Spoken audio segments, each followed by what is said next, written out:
አባዬ እዚህ ዘግቶ ሊቀጠኝ ይፈልግ? ቆይ ለምን? ምን አጠፋው? ለምንድን ነው አባዬ እንደዚህ ሆኖ? አባዬ እሞትልሻለሁ ያለኝ ለምንድን ነው? ዳጣ ሰላም እናቷ እንደሆነች አታውቅም አለኝ።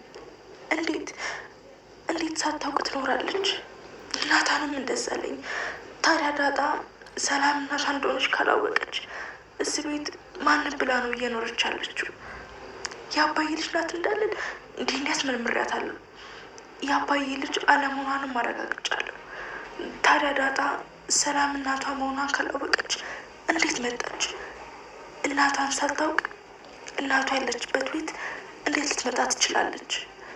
ምናልባት ሰላም አባዬን ፈልማውቃለሁ።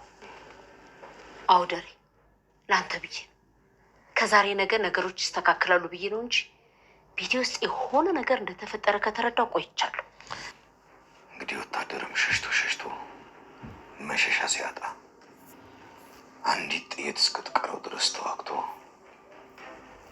በዛች አንድ ጥይት ወይ ያሸንፋል ወይ ደግሞ የራሱን ስቃይ ያሰጣል። ቆይ ምንድን ነው ይሄን ያክል የሚያስጨንቅ ደሬ? ከመቼ ጀምሮ ነው ከኔ ነገር መደበቅ የጀመርከው? ምንድን ነው የተፈጠረው? ብዙ ነገሮች፣ ብዙ ያልጠበቅኳቸው፣ ብዙ ያለፍኳቸው ችግሮች ተፈጥረዋል። ህልም የሚመስሉ የተጻፉ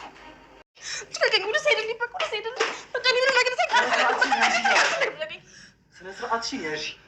ገባሽ እንዴ? አባዬ እኔ ገና አሁን የመጣሁት ከነ ውሃ ጋር አሁን ነው እኮ የገባሁት። ማን እንዳለ አላውቅም ቤት ውስጥ። ናታንስ አልመጣም? እሱ ስገባ ድምፁን የሰማሁት ክፍሉ መሰለኝ። ይኸውልሽ አንቺም ውሃም ከክፍላችሁ እንዳትወጡ። ለልጅቷም ንገሪያት ከክፍሏ እንዳትወጣ። ለዛ ነው? አሁን ንገሪያት።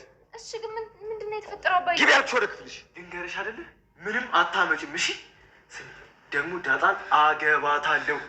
እሺ ናታን፣ እንደዚህ እኮ ሁላ ነገር ነው እማዬ መስማት አለባት እንጂ ትሰማለች።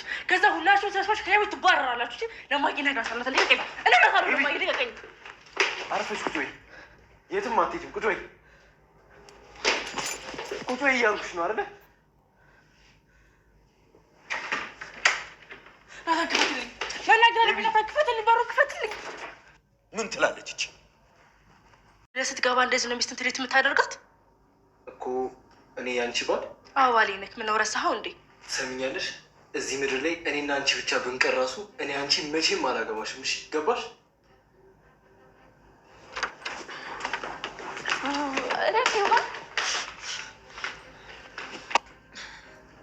ባልትና በቃ እሺ፣ እየመሸ ነው። ወደ ቤት ሂድ። እሺ እንዴ እና እሷ እኮ እናትና አባቷ እኮ ታርቀዋል እኮ የኔ ናታን እውነቱን ለአቶ ደረጀ ስለተናገረ አቶ ደረጀ በጣም በአቢጌል ተናዷል ማለት ነው። ኃላፊነቱን መወጣት ስላለበት እንግዲህ ባለፈው ከዳጣ ጋር ሲመካከሩ እሷ ምንም ነገር ሳታቅ መስተፋቅር እንዳረገችብህ እንኳን ሳታቅ አስመስል ብለው ነበር። እሱ ግን ከባድ ችግር ውስጥ እገባለሁ፣ ምክንያቱም እንደዚያ ካደረግኩና እሷ እንደወደድኳትና እንደማገባት ካስመሰልኩ ቤተሰቦቹ እውነት ይመስላቸዋል፣ በዛ ላይ ችግር ውስጥ እገባለሁ። ስለዚህ እንደዚህ አላደርግም ብሎ መፍትሄ ያለውን ለራሱ ወስዶ ነበር እና መፍትሄውም ሁሉን ነገር ሚስጥር እንደሚያውቅና ለሰላም የሰጠችውን የደብዳቤ ወረቀት አቢጌል ወስዳ እንዳነበበችው ለአቶ ደረጀ መናገር ነው። አቶ ደረጀም በጣም ተናዶበታል። ምክንያቱም አንተ ቤተሰብ ሳትሆን ለቤተሰብ የዚህን ያክል እየተጠነቀቅ ያለ እሷ ግን መጠቀሚያና መያዣ አድርጋ እንዴት አስገድዳ ልታገባት ታስባለች? እንደዚህ ነው ወይ ያሳደግኳት? እኔ ራሱ አዋረደችኝ።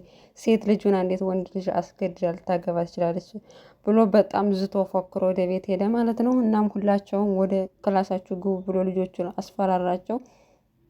በጣም የደነገጡት ማለት እንደዚህ ተቆጥቶ አያውቅም፣ ተቆጣይተውት አያውቅም። እና ሁላቸውም ወደ ክላሳቸው ሂደዋል። እናም አቢጌል ጋር ሂዶ እንደዚህ በቃ የበኩር ልጅን ራስ ገሎ የመጀመሪያ ልጁን ገሎ እስር ቤት ገባ ብለሽ ልታስወሪ ነው ነበር፣ ምንድነው ያወቅሽው ሚስጥር እያለ በጣም እያፋጠጠ ሲጠይቃት ነበር። እሷም ግራ ገብቷታል።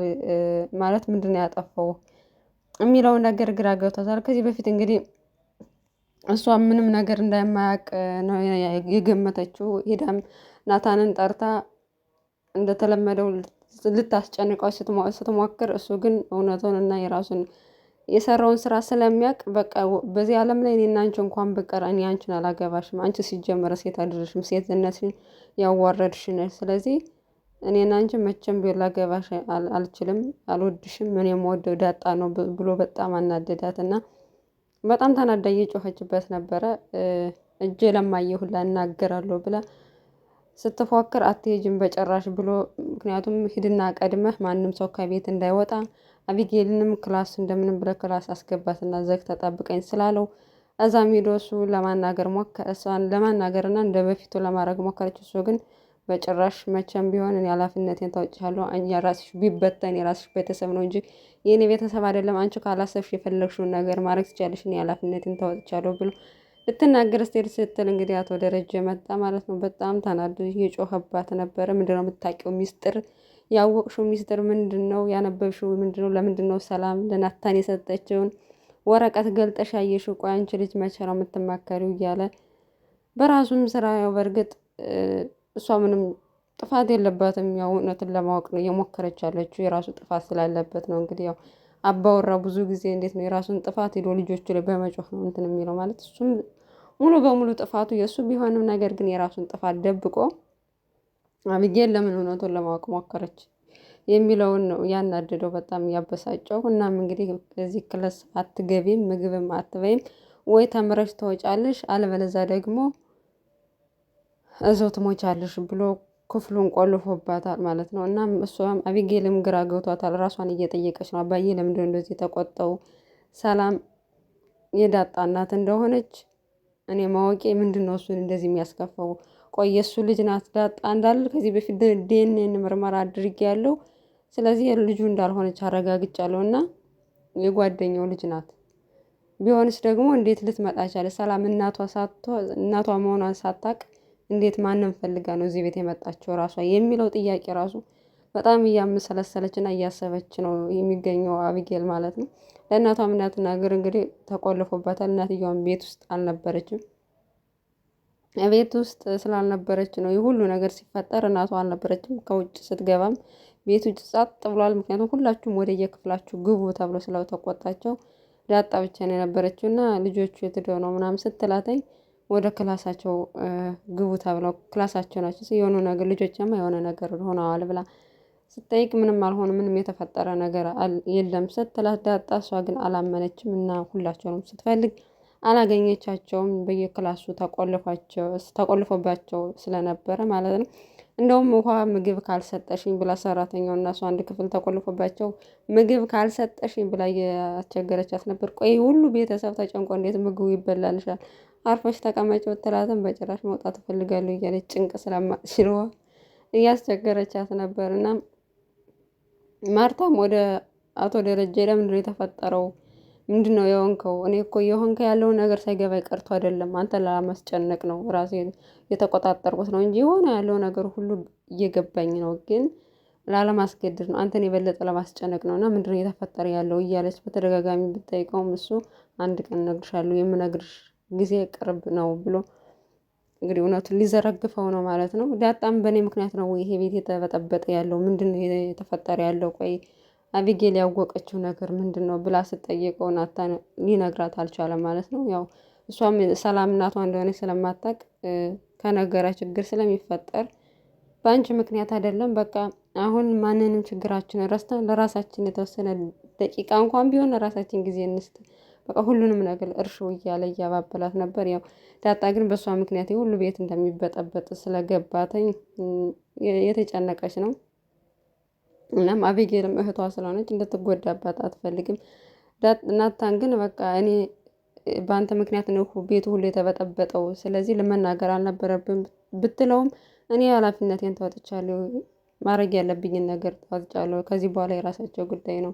እኔ እስካሁን ሚስጥሩን መደበቄ ቤተሰቡ እንዳይበጠበጥ ነው እና የራሳቸው ውሳኔ መወሰን ይችላሉ ብሎ ኃላፊነቱን ሙሉ ለቤተሰቡ ሰጥተዋል ማለት ነው። ማርታም እውነቱን ካላወቅኩ እያለች ነው፣ ማወቁ አይቀርም። ያኔ የቤተሰቡ ጉዳይ በጣም ግራ ይገባዋል ማለት ነው። እና አቶ ደረጀም እውነት ለመናገር ከጭቅጭቅ እና እንደዚህ ሰላም ከማጣት እውነቱን ተናግሮ የሚመጣውን ነገር መቀበል ይሻለዋል። እንደዚህ በጭንቀት ቀን በቀን ከሚያልቅ ከሚጨነቅ በመጣ ቁጥር አንድ ሰው ውስጡ ሰላም ካልሆነ አካባቢ ያሉ ሰዎችንም ስለሚረብሽ የእሱ ሰላም አለመሆን እንዳለ ቤተሰቡ ነው የሚበጠብጠው።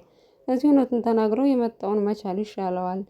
እና ወደ ተመልካቾቻችን የዛሬው ቪዲዮአችን ይህን ይመስል ነበር። በያላችሁ በሰላማችሁ ይብዛ። አብራችሁን ስለቆያችሁ እጅግ በጣም እናመሰግናለን።